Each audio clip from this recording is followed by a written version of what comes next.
a hill I will die on in real estate is sometimes it takes knowing what you never want to be to figure out who you are in this business. And today I was reminded of who I never, ever, ever want to be. My husband and I went to an early lunch. Keep in mind the word early. It was before noon when we got there. And we went to a local restaurant that had a bar with TVs and stuff. So we were sitting at the bar. We were not drinking.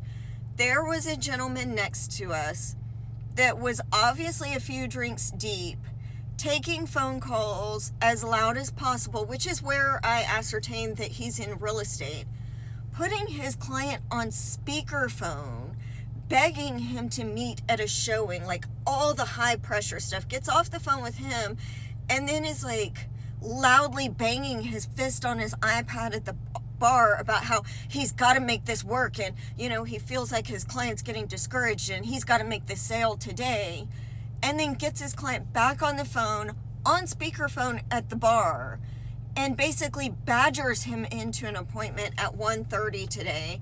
Keep in mind, this gentleman was several margaritas deep and obviously intoxicated, and it just reminded me of everything I'm not willing to be in this business. I am not willing to badger somebody into making a kind of decision like buying or selling a home. And I'm not the type who's going to be loud and obnoxiously drunk in a bar and discussing any sort of business. It just was shocking to me that there are even people that are willing to work with somebody like this.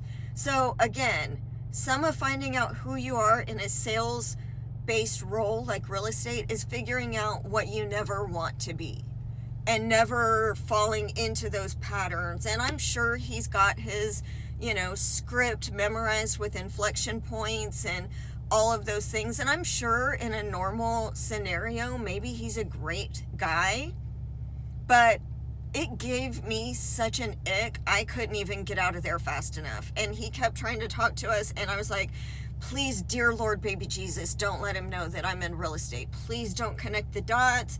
The last thing I needed was this guy feeling like we had anything in common, because as far as I'm concerned, we do not.